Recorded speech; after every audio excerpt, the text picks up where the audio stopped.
Through the parable of the sower in Matthew chapter 13, we see that there's often a disconnect between what we know to be true and what we do to be true. In the parable of the sower, there's seeds that fall into three places where they couldn't grow. Some fell on the pathways, some fell on thorns, some fell on rocks. All of these type of soils were not enough or do not carry enough ingredients to make the seed grow.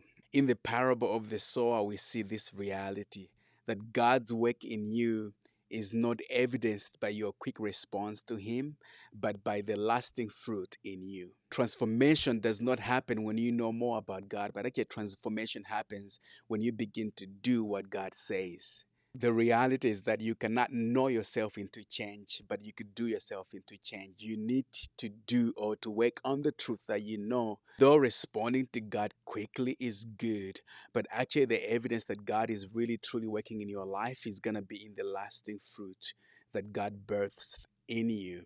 And this means that we need to be willing to continue obeying God, to be faithful to God, so that we can see lasting fruit in us. So maybe it might be good to actually take an inventory in your life. Like, where is God showing you truth, but that you're not doing? Where in your life do you see that there's a big disconnect between what you know and what you're doing?